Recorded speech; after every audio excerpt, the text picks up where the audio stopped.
Welcome to the Mostly Pot Out at Night. Mostly, I am Salem, joined by my co-host Graveyard. Hello. Or should I say bonjour? Bonjour. Yeah, come on, dude. Let's say it like you're an American.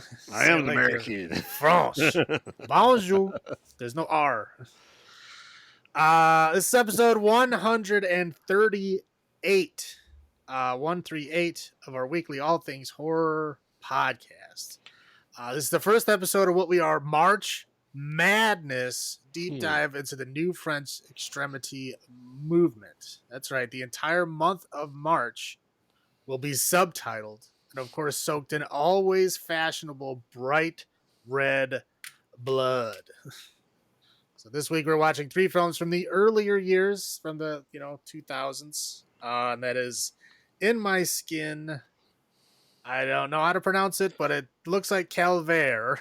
The English translation is The Ordeal. Correct. And Frontier, open parentheses, S, close parentheses. Frontier, maybe S. Mm-hmm. Yes. So that's it. 2002, 2004, 2007, respect.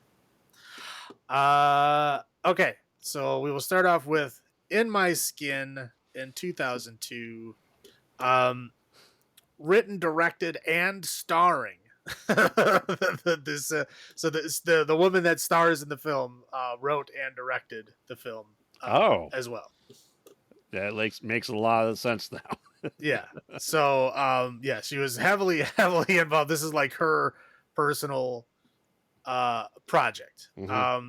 Anyway, very artistically filmed, I would say. I'd say the recaps on most of these are going to be pretty short because it's a lot of visual. Right. Yes. Right. It's a lot of visual, a lot of art house type shots and feelings instead of visual stuff. But anyway, so In My Skin starts off as a woman who works in an office. I have no idea what she does. She's like some kind of junior project manager or something. I don't. Yeah, that deals with overseas things. Yeah, they don't say what she does. She just business. Like works in an office. She does business things.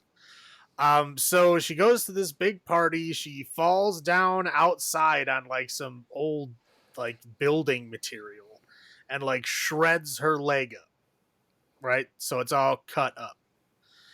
She goes inside. She does not realize that she's been bleeding all over the floor all night at this party. A lot of blood. Yes. Yeah. So she goes to go to the bathroom before she leaves, and she goes upstairs, and it's kind of sort of not fully explained what happens, but it appears that in her drunken state, she like continued to fuck with, cut up more her already injured leg. Mm-hmm. So the next day, or like she apparently goes out to the bar and drinks, and then goes to the hospital afterwards. Yes, we all know having a major cut and bleeding and then drinking just thins the blood. Yeah, she's like, whatever. I didn't feel it at first, and I didn't think it was that bad, so I didn't show up for hours. Mm-hmm. So they're like, yeah, this is like been hours. Like this is concerning, and she's like, it's fine. So they basically just bandage it up, send her home. Her live-in kind of sort of fiance boyfriend person is concerned, but she kind of like hand waves away like, oh, I'm fine, don't worry about it. So as we progress, and she seems like she's doing better at work, seems like she's getting promotions and getting noticed, and then she decides to like take breaks and go like cut up her leg some more with like randomly found metal objects in tape rooms. It's like right, old data tape rooms. Right. Yeah. So she's like carving up herself, and then she like casually mentions to her friend, "Oh yeah, I just went and carved myself up. It was super fun." And she's like, "What the fuck? You're coming over." Right. Like you can't be alone. Like, oh, my boyfriend's, he's going to be working all night. And she's like, yeah, you can't do that by yourself. You need to come spend the night with me. So she like spends the night there, still manages to like cut herself a little bit, but not bad. Right. Mm-hmm. So anyway, so yeah, she, time progresses. We don't see every little bit of this here. Time progresses. There's a weird scene of her being assaulted at a pool. Well, it's a company party that has a buffet and a pool. Right. And like they're like all the guys are like, I mean, assaulting her and like trying to throw her in the pool, and like, you know, her friend again sees how bad these like cuts are getting, and she sees they're like spreading to her arms, they're all up and down her legs, like she's like not good. So she's like trying to help. The boyfriend is like concerned about what's going on. She goes to a dinner because at her new like promotion, she has to like go and have dinner with clients and present herself, you know, as the company representative.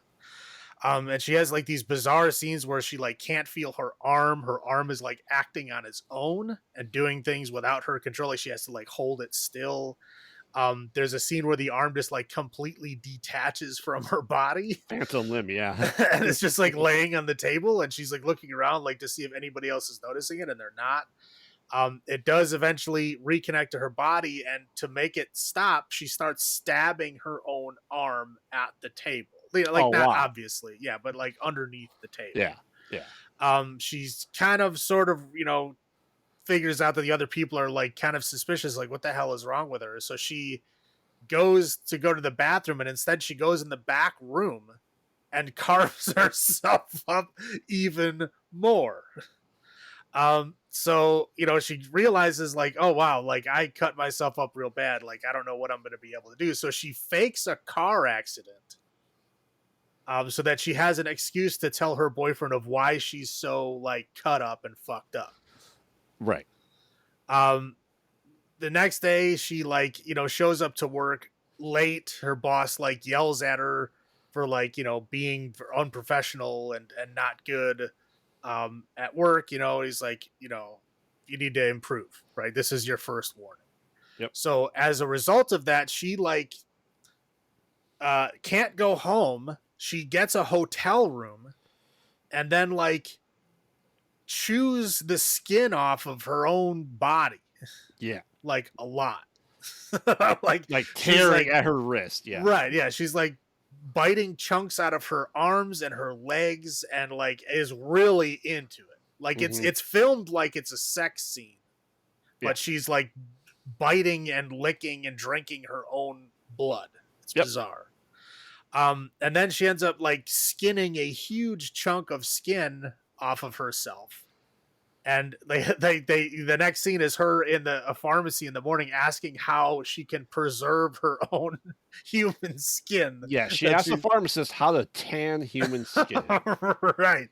And he's like, well, I can't give you formaldehyde, which is odd that formaldehyde is illegal in France because it's totally legal here. But yeah, she can't buy formaldehyde, but he tells her how to tan the skin. So she like goes home, tans the skin, calls into work to say that she's not going to be able to go to work anymore, and then like lays on the bed like staring at the skin and fantasizing about how great it was having the skin cut off and tanned, and then that's literally the end of it. Well, it's the same shot like 3 times in a row. Well, yeah, it's an extended long shot of her like laying on the bed staring at the skin, and that's literally the end of the film. There is not a real, I would say it's not a real ending to the story, but that's just me. But yeah, that's it. This is my first time seeing it. Have you seen this before? No. Yeah, no. I'm guessing. I had never even heard of it. I had heard of it because I see people talking about new French Extremity films all the time, because the ones that I've seen I really do like. And that's kind of what this whole month is about, is me just exploring the rest of the ones people have told me to watch, that I've been meaning to, and now I'm doing it. So I've heard of it. I never saw it. It's apparently hard to find because I could barely find it anywhere. Yes. Yeah. So, yeah. So I get, it's just a bizarre film. I mean, it's essentially a metaphor for like addiction / compulsion, and what effect it can have on your life, your personal relationships and your professional relationships, as I'm pretty sure what it means. I And I think the ending is that you literally give up everything, right? Like she's living in a hotel, she won't go home to her boyfriend. She's calling into work, she won't go to work anymore. Her whole life has become this obsession, and it's weird because it's her cutting her own skin, but that's, you know, the shocking metaphor to, like, you know, for effect.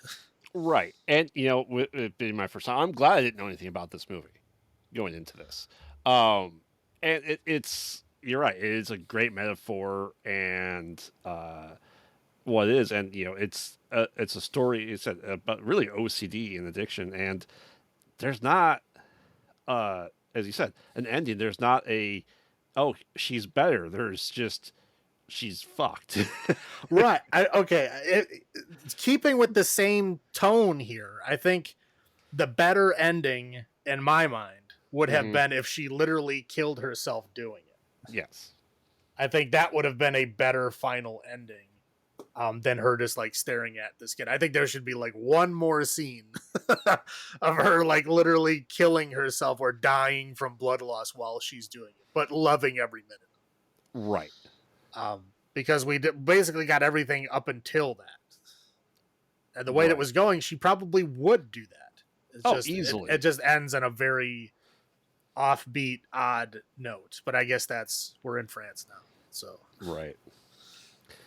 Yeah. You want to do your highlights first? You want me to do them? I'll go first. Okay. I will say it does have some Cronenberg vibes, right? It's definitely a body horror. But you know, Cronenberg has like, you know, not only is he a lot about body horror, but he's a lot about, you know, like putting yourself in a situation where you feel kind of alienated, and usually using body horror as a way to make you feel that way. And this film really does pick up on that. And I will say specifically with that dinner party. Yeah. It really picks up on that vibe. So yeah, I would say the Cronenberg vibe with the body horror, the dinner, just that kind of anxiety and like that out of place alien feeling you get, even just watching her trying to like act normal around people while like her arm is like literally acting on its own and detaching from her body. And it's a very odd scene, but very kind of telling, you know, that's kind of like the turning point of her like literally losing control of herself. Right. And again, I'll say it's a good analogy for, you know, again, compulsion, impulse control, addiction. I think it's a good thing for that because it's kind of shocking, but you sub in anything else, you know, heroin, alcohol, whatever you want, and it's the same story. It's just not as shocking because you're not, you know, making love to your leg while you're chewing chunks out of it. Fair. That's all I got. Okay. I'll go with mine. Somehow they captured me at a party just sitting there doing nothing while everyone else is having fun and dancing. I thought that was nice. Like, well, that's definitely me. I was thinking about like, do I want an office party that has a pool? I mean, the food looked great. I've never been to an office party like that where there's just a pool. But well, if there was ever an office party with a fucking pool, I would be in the other room because I don't want there to even be a chance of me falling in it. Nevertheless, somebody grabbing me and throwing me in it. And as you say, I really put this movie's kind of off the rails. It's crazy. It's insane. There's a lot of stuff that you just don't understand why she's doing it, but you also understand her perspective of it too. Right. So, you know, it's alien but familiar. And you said that's the David Cronenberg-esque of it too. And I even like the fact at the dinner party, you know, we see her point of view of her arm, but then we get like a wider shot of seeing if anyone notices, and her arm's still cut and separated from her. So it's interesting that I thought they would have for sure shown us that it looks normal to everyone else, but no, it's still chopped off and separate when the other perspective of people, which is interesting. Right. Yeah. Obviously, they don't notice the severed arm, but they do notice that something is wrong with her. Right. So. Yeah. I'll roll into my low points. My gosh, she like tripped 3 or 4 times in that garden. I know, and she kept doing it. I'm like, just stop walking. Yeah, it's a duck. I can't see. Trip. Oh, Get up. like Trip. trash can, slamming, cat meows. Like, okay, then she gets up, takes a step, same thing again. Like, okay, lady, stop walking. Yeah, as she said, it's too dark. She couldn't see things. Yeah, stop walking. Yeah, exactly. When you fall the first time, turn around and go the other way. Right. We don't necessarily show how long her bandages on her leg, but it seems like it's been a day because her wounds are quite gaping. And she goes, "Let's go on a canal ride." I go, "I would not want to go on a canal ride with my leg open wounded like that." Sounds horrible. Well, she's into it, man. Yeah. Okay. So for me, this movie is hard to watch because you notice it. I'm a picker, right? If I have anxiety, I will and can pick off like a fingernail. And so that is giving me the itchiness of it for this movie. And I think that was a trigger for me because I kind of have some of that aspect. You know what I mean? Not anywhere close to severe like that, but so I fidget. I don't pick. Yeah, I pick. So that was like, I wanted to pick because of this movie. So, the sound effects of this movie, the slurpiness of the kisses. Yeah. And like, I was watching him, like, he's literally putting his mouth over her entire mouth while kissing her. It's French, dude. It sounded disgusting.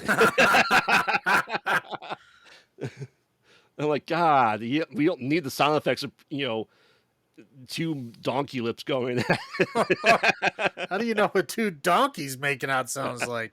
That's what I imagine the Foley work was. Hanging out in Tijuana? Yeah. And of course, the tanning of the skin.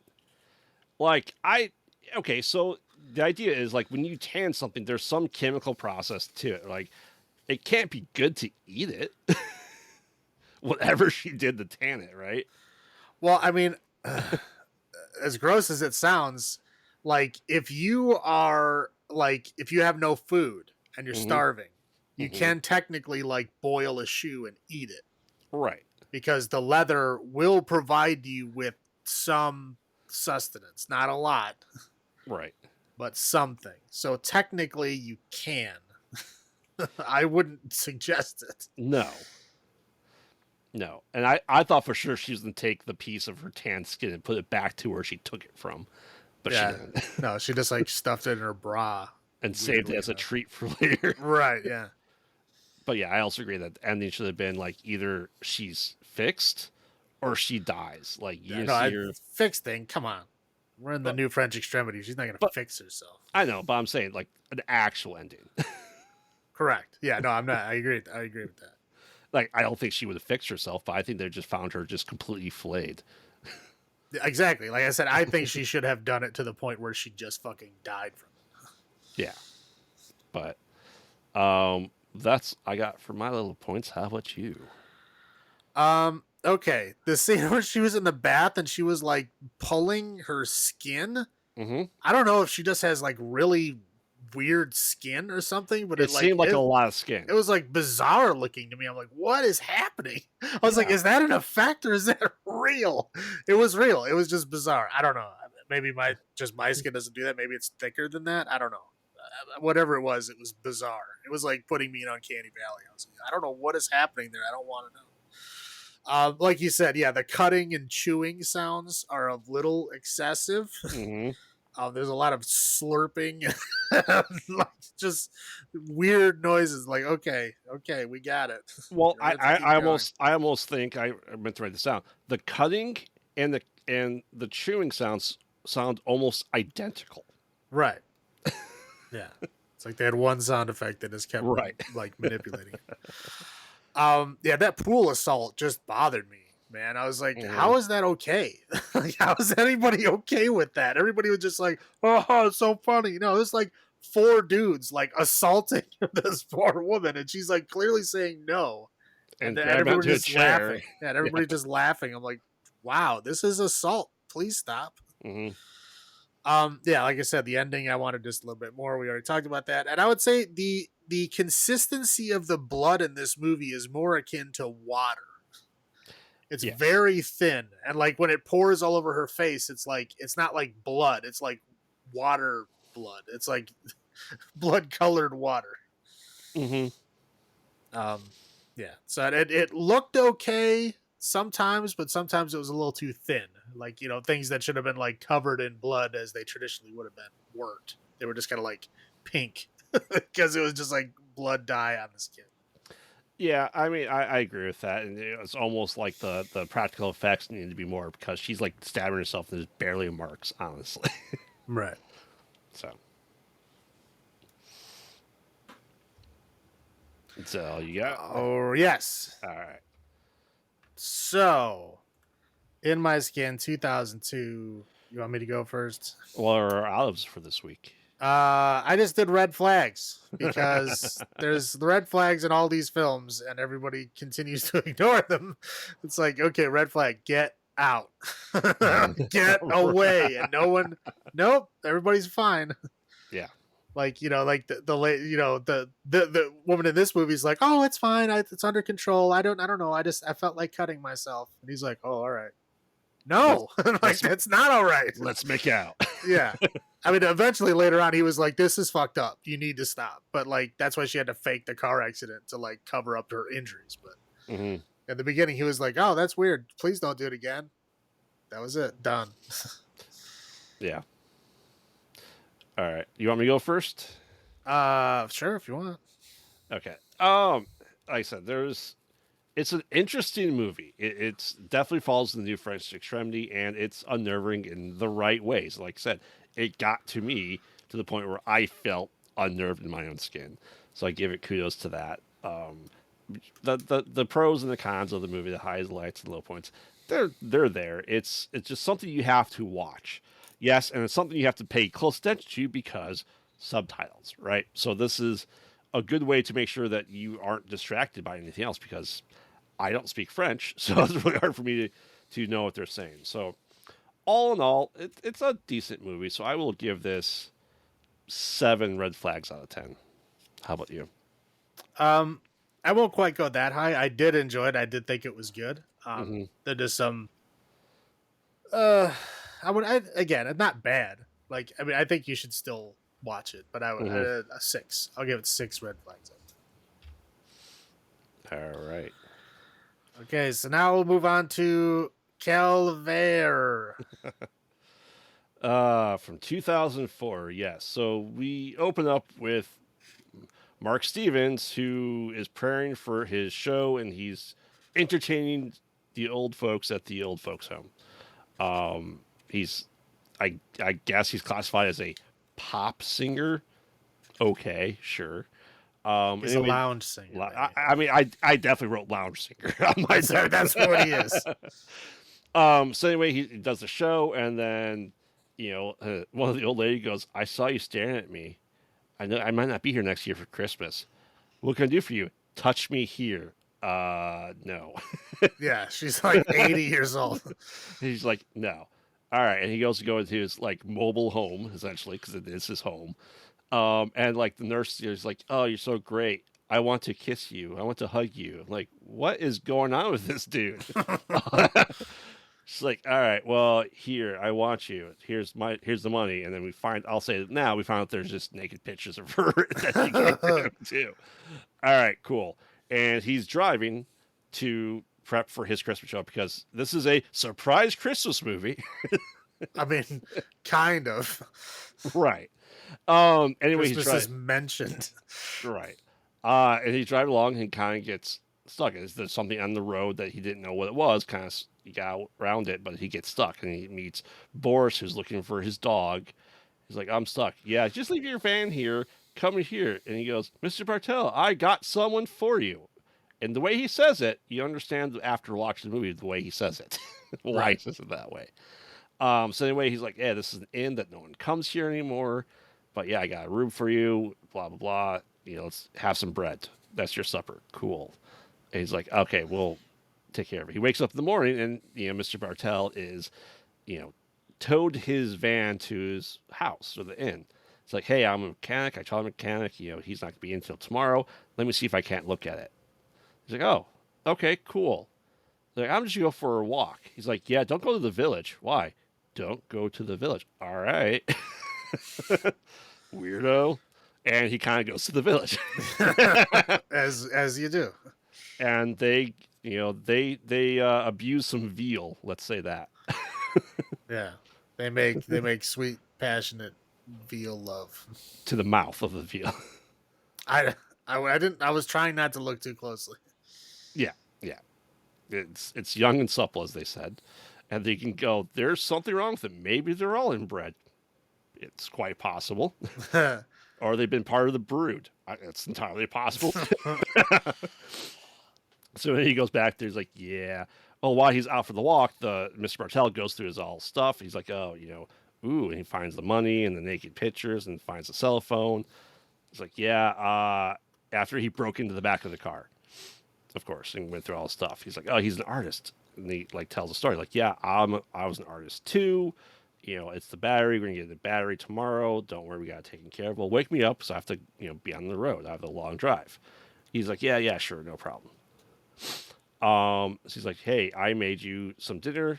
I'm gonna tell you kind of one of my best jokes there, which really wasn't that funny. And he's like, okay, well, I entertain you. Now sing for me. What? Sing for me. So he does. He's like, cool.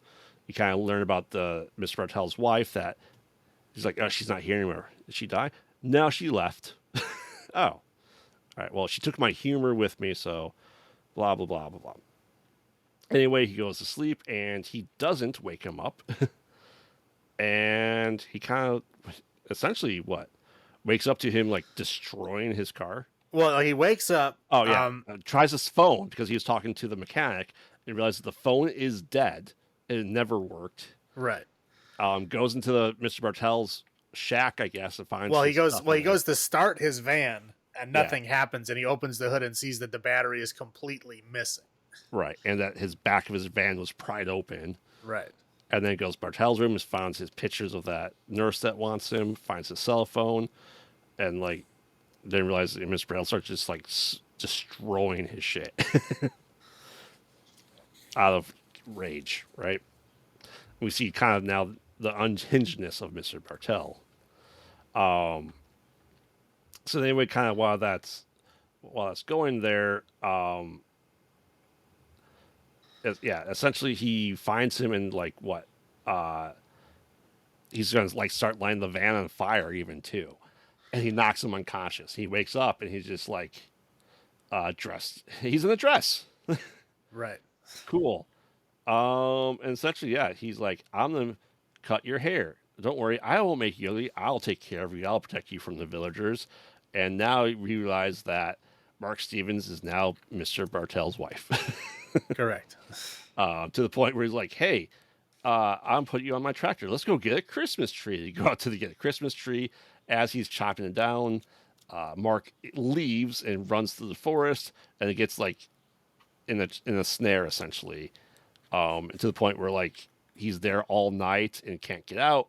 And then Boris comes along looking for his dog and pretends Mark's his dog for some reason, because Boris is not okay either. Anyway, Boris goes back and tells Mr. Bartell that he found him, and we go past the brood. I'm just gonna call him the brood, quite honestly. Anyway, he says hey, you shouldn't leave me. Now let's crucify you, essentially, in the barn. Cool. Anyway, then Mr. Bartell goes to the village and just wants a couple of beers, and they were just kind of staring at him. Before this, the two guys from the village watched him crucify him in the barn. Yes. He heard them outside, and so that's why he goes to the bar to threaten them, because he knows that they saw his wife back, and he's afraid because it's apparently the only woman in the entire village. Yes. Well, obviously not a woman, but you know what I'm saying. She was apparently the only woman in the village before she left. Yeah. So he threatens them with a gun, saying, "If you come and to my house and touch my wife, I'll kill you." Right. Anyway, then they have a good old piano sing along and plot. I call it the penguin party because they were all they all penguin dance with each other. That's very true. So kind of anyway, that's going on there. Well, then the town ghost wants his woman, and so they go dealing with their pig. Well, actually, I would say she was the secondary reason. Oh, what do you think the primary reason was? Boris finds Bella. Boris finds Bella, which was the veal in the previous scene. Yeah. And says, "Oh, look, I found my doggy Bella," and it was actually a cow. And so he comes in, and they decide to all have Christmas dinner together. And so then the villagers attack the house, killing Boris like immediately. Yeah, well, they shoot him immediately. He doesn't die, but she's the first one that gets shot. And they break in the house after like an extended kind of gunfight. Mm-hmm. And then they take the veal, the calf away. That was and they were like, "Oh, you're safe now." Like that was the whole reason they went in there, because Boris stole the calf. And now that they're in there, they found the woman. Yeah, they found the woman. Like, and he's like, "Oh wow, thankfully sane people are here to save me." Nope. And nope, they all apparently still see him as a woman as well, and then rape him. And straight up rape him there. Yes. This is again, it's kind of insinuated that Mr. Bartell raped him earlier, but we don't actually see it happen. This time we actually do see it happen. Right. And then they all kind of sort of kill each other in the house. A couple of the guys survive, but he manages to escape through the forest, and it apparently one of the head town people also had an affair with Bartell's wife, and he also sees Mark Stevens as, Gloria, the wife, and chases him through and gets essentially trapped in like a bog or a sinkhole. Yeah, correct. And instead of Mark killing him as his head's about to go under, says, "I love you," as the wife. Correct. And fiend. Yep. Okay. Once again, this is my first time seeing it. I saw this not that long ago. I watched it a few months ago because it popped up on Shudder. And I was like, "Oh, it sounds interesting." Because they recently did a remaster of it. It's like, it's kind of like it is a new French Extremity movie, but it was like like a kind of limited availability before that point. So it was like it was known in France, but it didn't really have a release outside of that. So they remastered it and re-released it, and so that was why it's now available. Okay, so that makes sense as to why I actually knew that end scene. Didn't know anything else about the movie, but I'm like, I did see that end scene before. I don't recall watching anything else about it. So, but I'm just going, holy shit, this movie is crazy. Bizarre, yes. It's very bizarre. It takes a fucking a couple of left turns. Yeah, like because going like Mr. Bartell seems okay-ish. He didn't seem that distraught, but like he went like overnight, just insane. Right. Yeah. It literally just the switch goes off, but the switch, funny enough, like I said, seems to like affect everyone in the entire town. Yeah. Like everyone sees him as Gloria, the wife, right. as soon as Bartell does. It's very odd. Yes, for I think the town, only one person is able to really even speak in the other town of the village. Yeah, it's like it's a bizarre movie. Yeah. All right. I will go first, if you'd like. Sure. Clearly, everyone needs to become a lounge singer in France to get all the women they want. Wow. Yeah, all the 80-year-old women you want, sure. And the nurse. Yeah, the nurse was like 55. I know. I also wrote, hey, it's a surprise Christmas movie. Cool. Again, Christmas is mentioned. There's no. They got a Christmas tree. And they had Christmas dinner. Right. It's more Christmassy than Hell on the Shelf. If you say so. Yeah, I for sure thought that Mark was not going to live. I'm like, oh, I mean, he's still stranded in the woods, but like, so it's an okayish ending, I guess, for him. Maybe he's alive, Well, he's alive and not currently in captivity. It could have been worse. Yes. right? Yeah, and just like it really felt like an inbred village and like just off the rails craziness, and it was good for that. So that's what I have. How about you? Yeah, so it was interesting to see like the stalker kind of on the other foot, right? So Mm-hmm. like the old women were stalking the younger man, Mm-hmm. which is obviously a switch from what you normally see. Um, I think it's a good example of why you need some women around sometimes, right? Like you have too many dudes in one place for long periods of time, and like weird shit starts happening, and I'm pretty sure that is why this is happening. Mm-hmm. Again, it's a good kind of watch for like that slow descent into madness, right? Mm-hmm. Like Bartel is not immediately insane. No. It's a slow move. Like obviously he's keeping him there, you know, like the next day he literally makes the decision to like fuck up his car and keep him there, but he's not quite crazy yet. It's just as time goes on you can see the change. And again, the change doesn't only affect him, it affects the entire town. Like they all seem to be descending into madness at the same time, Right. which is interesting. And it's also interesting to see a foreign hill folk movie, right? Uh-huh. Because these are hill folk. These are French hill folk, Yes, they are. or essentially maybe Belgian. I don't know. I think it's a He's on his way to Holland. No, yeah. that's not It's right. technically a Yeah. Belgian film, Yeah. but they do speak French in Belgium, so it's close enough. Yep. But yeah, it's like yeah, bizarre hill folk are even out there, which is fun. Just need some banjos. Right.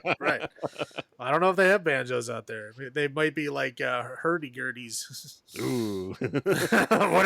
whatever old medieval times instruments would be their hill folk instrument. Okay, that's it for high points. Low points, singing. Dear God. Mm-hmm. I mean his singing is bad enough in the beginning, but at least it's got like accompanying music. Mm-hmm. And like the other times they make him sing throughout the film, there's like no accompanying music. It's just like him singing in like awkward French. It's not great. Yeah, I don't know why if you find a hotel in the middle of the woods and there's no one currently staying there and you'll be the only tenant, don't stay there. No. Like don't do that. Correct. Yeah. Animal love. Mm-hmm. Please don't. I have that on my list. Like, please stop doing that. The penguin dancing. I don't know if it's bad or good. I mean, I was dying laughing. I'm like, what the fuck is happening?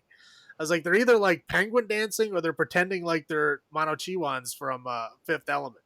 Like they're doing that bizarre movement where they can't move their arms and they're just like wiggling their body around. Mm-hmm. Yeah, it was weird. It was it's an odd scene, but yeah. And goddamn, shut that pig up. Oh yeah, it was not happy being on the Fucking pig leash. was squealing. Every goddamn time that pig is anywhere in the screen, it's squealing the entire time. Stop. It's on the leash. It's not happy about it. Well, I'm just saying, shut it up. I mean, I guess it's probably adding like, anxiety into the scene, I guess, but it did. it's annoying. I don't like it. Yeah. So that's all I got. Oh yeah, honestly, rape, bestiality, the brood, essentially. I did like the dancing. I thought that was so unhinged and off the walls, and it was almost like a break in attention. It is hilarious for it. And of course, my last low point is, I made you dinner. What you made? Lard and au gratin potatoes. Poor guy had to eat au gratin potatoes for dinner. Ugh. Gross. Dear God. That's all I have. You want to go first? Your red flags out of 10? Sure. This one is it's bizarre. Yeah. It is bizarre. It is, again, this is my second time watching it and it still was just as much fun as the first time. So yeah, it's definitely rewatchable. I'll say 7.5. Red flags out of 10.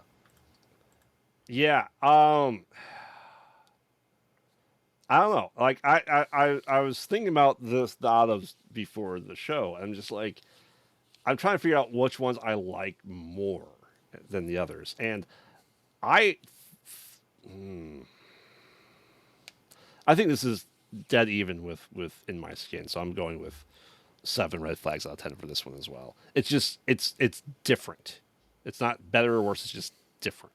It is different. Yeah. That's a fact. All right. So then we move on to Frontiers, which may or may not contain an S.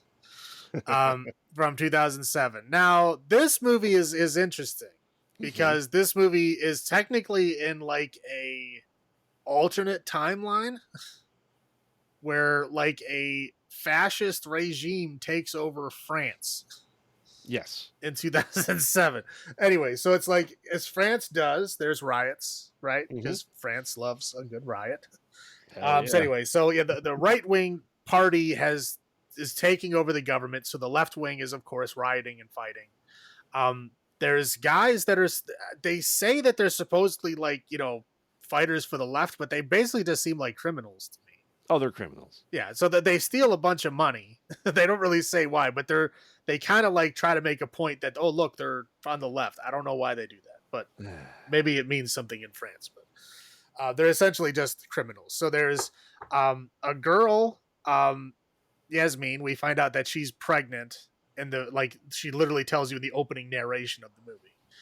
She's pregnant. Her brother gets shot in the robbery, and he's not doing well.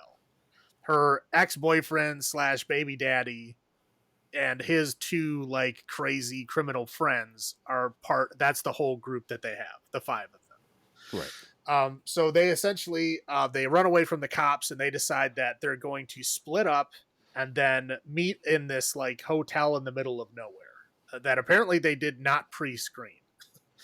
Well, it's a good stop between France and the Netherlands, right? Obviously. Yeah. So they decide to meet at this random place. That this is where we're going to meet up. Okay. So the two criminal guys, they kind of like the I don't know, the I guess like traditional, kind of shitty street criminals, right? Smoking weed the whole way there, listening to like really crappy, music and shit like that. Your typical kind of asshole criminals. They drive to this hotel in the middle of nowhere. They go inside. There's like two attractive-ish women there. And they like, hey, can we get a room? Hey, can we bone? And they're just like, sure. And they all decide to just go in their room and bone. The one dude is like Muslim, and he's like, no, I have a girlfriend, I don't want to bone, but they like force him to anyway. I'm gonna punch her. Yeah, so they have like this apparently big Roman orgy, and then they're like, okay, well, we're gonna all sit down to dinner. And then they call in like like big burly like hotel owner guy. Hey, let's all eat together. And it's like it's like a very bad, awkward dinner that gets even worse when they start trying to feed their mom, who has like a throat hole, like food, and she's just like spewing food out of this throat hole, and everybody's like, yeah, we're done. So they go up in their room like, yeah, this is really awkward. Maybe we should like leave. Well, they insulted them first at the dinner table, then they left. Correct. Yeah. And he's like, oh, he didn't really mean that. We're going to go hide. Yep. So, yeah, they're like, oh, maybe we should leave. And they're like, whatever, we'll leave tomorrow. And knock, knock, in comes Carl, the kind of like wearing a buttoned up shirt. Like, this is probably the guy you shouldn't fuck with, who instantly pulls a gun on them and starts threatening them. And, blah blah blah. So they get in a big kind of fight. Tables are turned. They end up getting away in their car. They're chased into a mine shaft. They're running injured out of their car. You're crawling through holes and like literally like they have to like army crawl with their shoulders through these tiny little holes. The one friend gets grabbed and hung up on a hook immediately. The other guy tries to escape and basically fails. Well, he also like barely escapes the creature dwellers that was behind Right. him. Right. So he like essentially like hides in the mine. Okay. And then we're going to cut back to the other two or the other three. Sorry. So this is the pregnant lady, her brother that got shot, and then the baby daddy / no longer together guy. Brother is dying. They take him to the hospital to try to get him help. The hospital, instead of helping him, decides to try to arrest her. So the brother dies, and then she gets in the car and they get away. They get to the hotel where they meet up with the people who have now cleaned up all the blood from all the fighting that they were doing.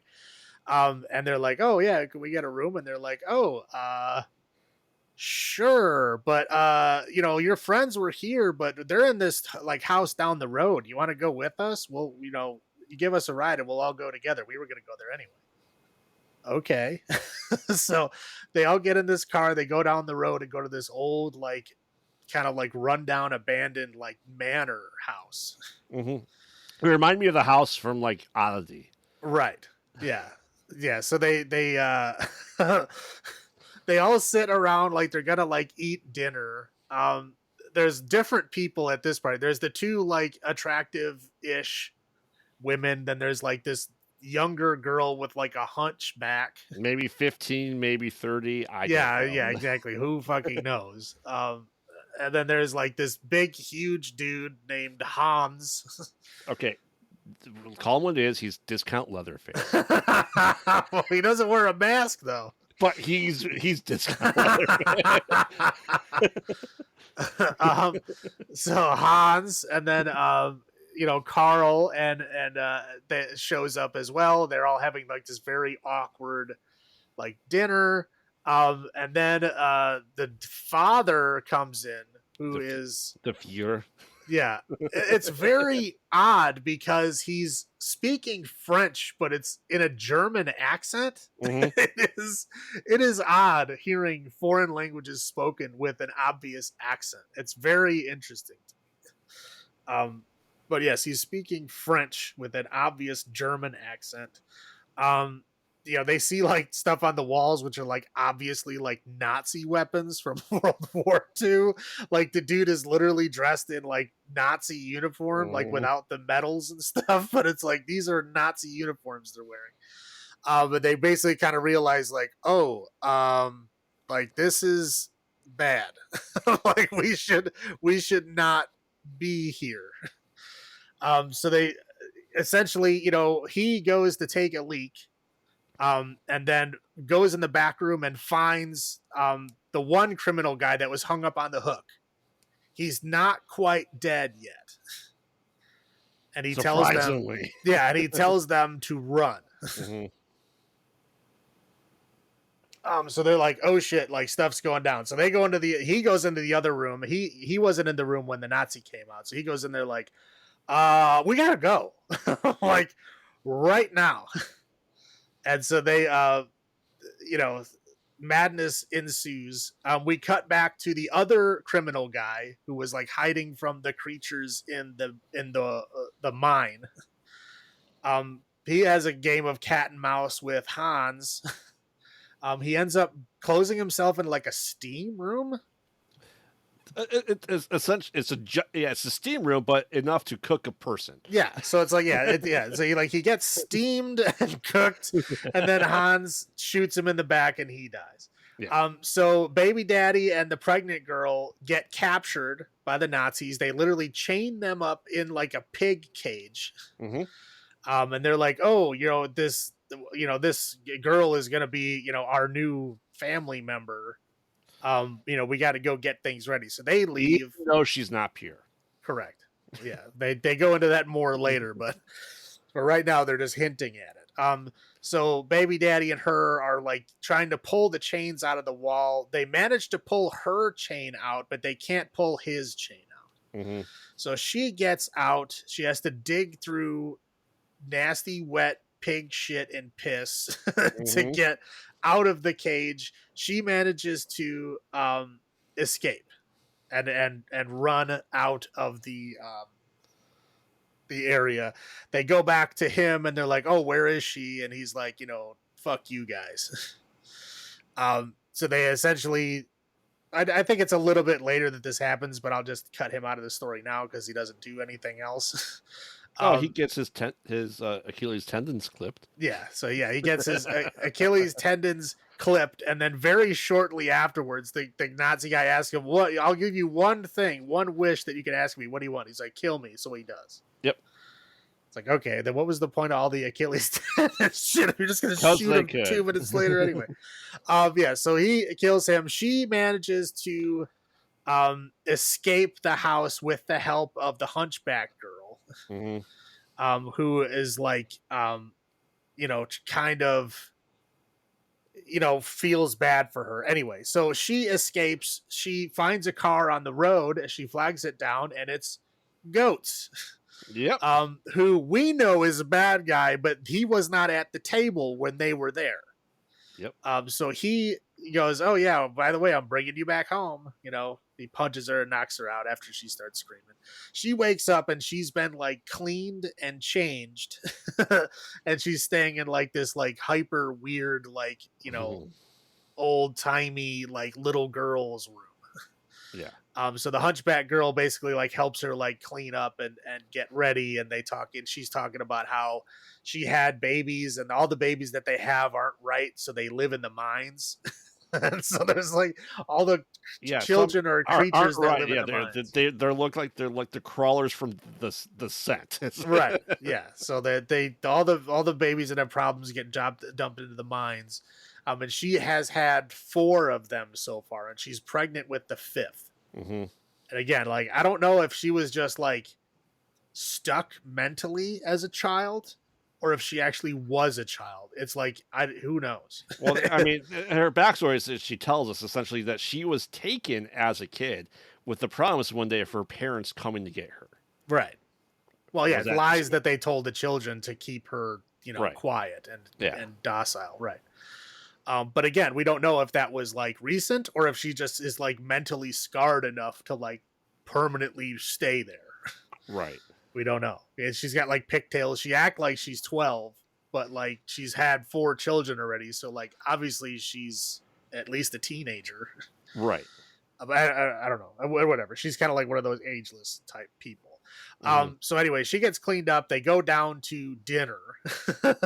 And so all of the Nazis are now there. So we got Papa Nazi. We got the 2 attractive-ish girls that were before.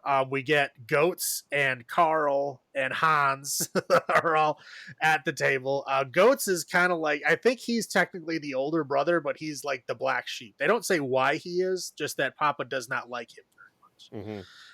Carl is the chosen son, the scion of the family. The Papa Nazi talks about how he's going to be taking over the family and he needs a wife to rule effectively, and that's why this new pregnant girl is going to be the wife, and her child is going to be their new purebred family, even though she's not pure. I don't know how that works, but whatever. So they get into an argument at the table. Talking, Goats gets upset because they're talking shit about him and basically, oh, he's not going to be running the family. Hans refuses to like back down. They pull guns on each other. And essentially Hans shoots Carl, then Goats shoots Hans. Hans dies. Yes. Carl does not. He just got shot. Yep. So then it's like madness ensues because she gets away, and then they essentially all kind of chase her down, and she kills all of them in different ways. Yeah. Like I know Goats gets killed on the table saw. Yes, he does. The two attractive-ish girls get killed in an explosion. Well, one from the One explosion. from the explosion, and then the other attractive-ish girl gets shot by the pigtailed girl afterwards. What happens to Carl and Papa Nazi? I don't even Papa know. Nazi got shot. Papa Nazi got shot, and she kills the girl by biting her neck open. Yep. And then I think Carl just gets shot, and Papa Nazi just gets shot. Yeah. Yeah, because she had a knife to Papa Nazi. That's right. And the Papa Nazi got shot by Hans, and that's why they shot her. Okay, that's right. Yeah. Okay. So yeah, so that everybody kills each other. Madness ensues, and then at the end, it's essentially, pigtailed girl is going to go down and take care of her children in the mines, and then the other pregnant girl is now apparently free. Yes. Fiend. Have you seen this one before? No. Okay. This one I had not seen before. Again, all of these have been mentioned to me. I've known, not what they are. I've known the names of them. They've been on my list for years, and I haven't gotten around to watching them. So I have not watched them now. So I mean, what was your first thought for this movie? I think it's fascinating that, like, how we have like hill folk in the woods, Appalachia, right? Yeah. It's like hill folk in the woods, and it's like the ghost of the Civil War still living out there, right? But to like the French people, it's like Nazis live in the hills, and it's the ghosts of World War II. It's fascinating to me that it's like that's kind of sort of similar in those ways. You know what I mean? Yeah. So it's like two different worlds, but they have the same kind of fears. They're just in different templates. Yeah. That was kind of fascinating to me. Yeah, it's brutal. It's very brutal. There's a lot of like fucking graphic blood and crazy shit happening. I think it's pretty well done. Oh yeah. I think my first thought was this essentially is the French Rob Zombie movie. I thought it was like a French Hills Have Eyes. I also put French Texas Chainsaw Massacre because of the dinner party. Yeah, that's yes. I will say that. Yeah, it's like French. Yeah, same thing. Like a French like evil family that like lures you in and then murders you. Yeah, I mean because it's not purely as crazy as Texas Chainsaw, but I also think the family's more like akin to like the Firefly family as well. Okay. I get that. So that was my first thoughts. I'm like, wow. Yeah, not as crazy caricatures as them, but just like if they were just straight up Nazis, yes. Yeah. For sure. So French Rob Zombie, yeah. Got it. All right. Do you want to do your highlights first? Or you want me to go first? Sure. I would say it's kind of funny that the political part of this film is relevant, even though this movie was made 20 years ago. I think it's kind of funny. Yeah, like I just talked about the Nazi hill folk, right? It's like the French version of hill folk is Nazis living in the woods. Yeah. That's funny. Again, that French with that thick German accent was like fascinating. Like I was just listening to him talking. Like I had to like watch a scene a couple times because I wasn't looking at the subtitles.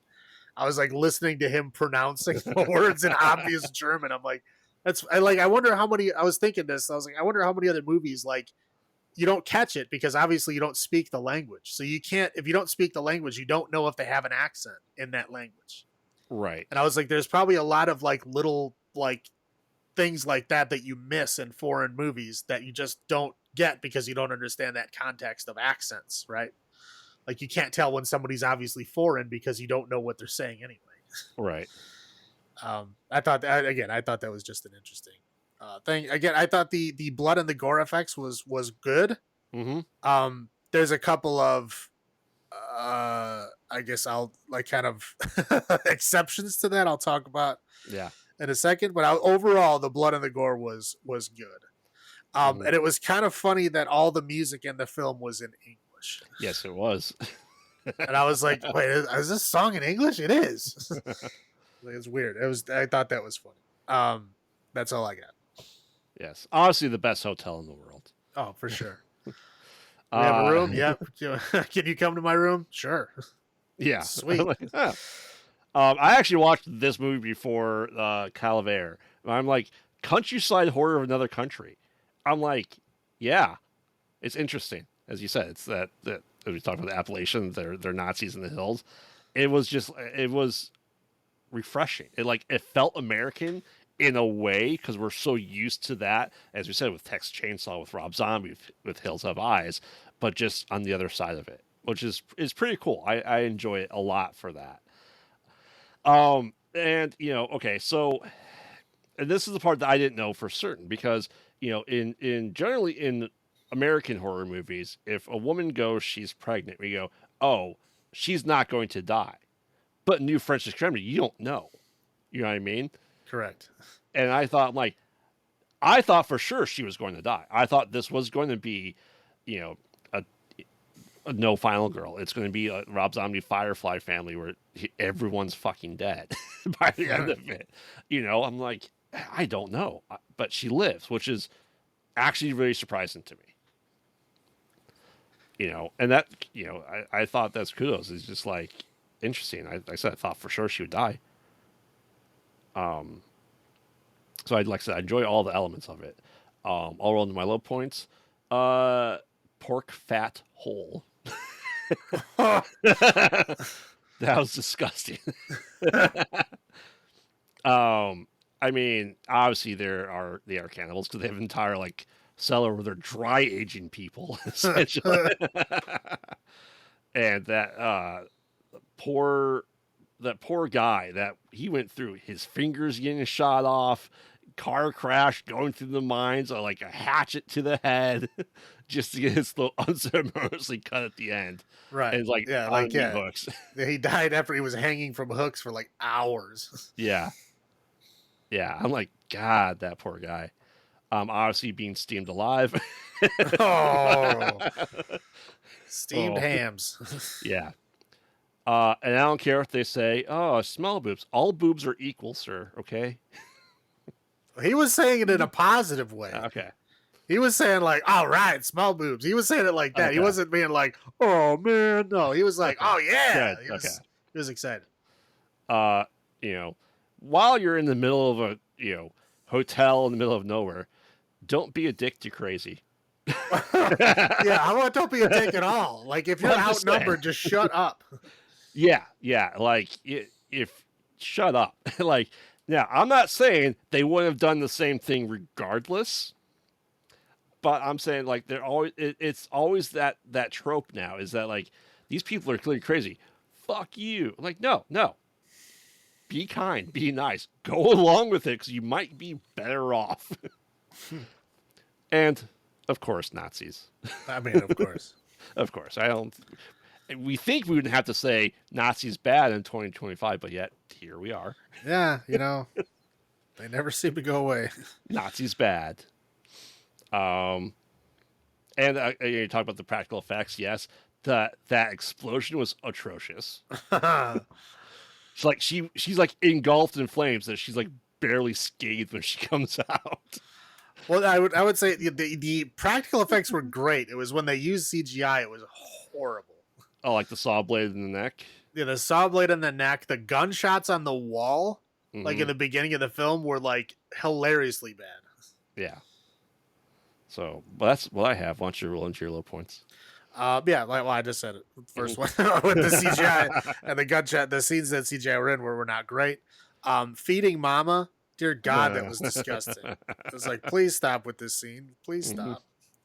Again, I always if you are going to a hotel, bed and breakfast, whatever it is, in the middle of the woods, and there's weird ass fucking people in there, and you're gonna be the only people staying there, don't do it. Just keep driving. Go sleep in your car. It's safer than that. What are you doing? Yeah. But people keep doing it, so that's great. Crawling through the mine shaft. No. Go the other way. I don't know. You don't have to go that way. Correct. I don't know. Why would you run into the mine shaft? Is bizarre to me. Anyway, Yeah, digging through pig shit. No thanks. And then having to dive through it. Yeah. Oh man, no thanks. And yeah, of course, Nazis. Mm-hmm. That's all I got. Okay. Okay, so Frontier /S 2007. Do you want me to? I'll go first this time. Okay. So this one I think was my favorite of the three. Oh, absolutely. I'm going to go to we'll say 8.25 red flags out of 10. Yeah, like I said, it felt familiar. I think you nailed it with the Texas Chainsaw. I think that's a very accurate. It's like a French art house version of Texas Chainsaw Massacre. Only instead of hillbillies, it's Nazis. Right, and then you're pretty much there. Yeah, but it did it well to the point. It was enjoyable. Yes, there's disgusting parts. There obviously always is, but it felt like home. You know what I mean? Again, this is what they wanted to watch, and we were making I Know What You Did Last summer. Right. So they were very disappointed, which is why they had to make their own. You arguably say that they watched the new Texas Chainsaw Massacres that we did and made their own. Well, that too. Yeah.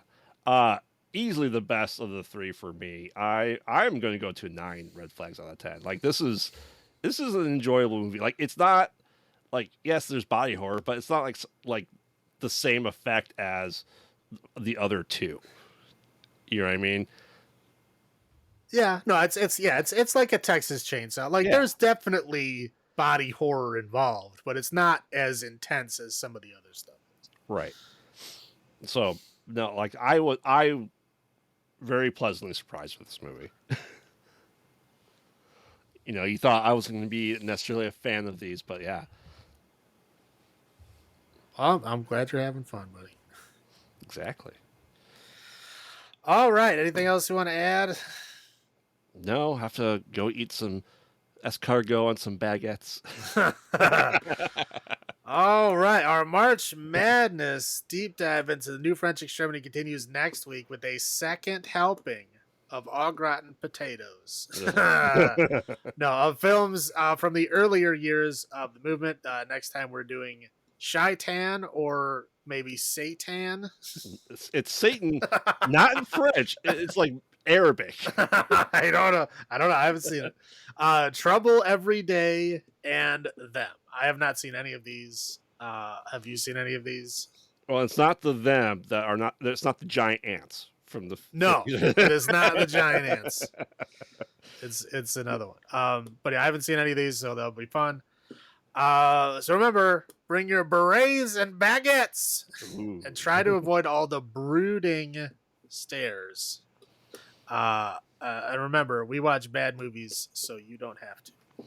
And this has been Graveyard saying, have you checked on the children? This is Salem saying, long live the new flesh.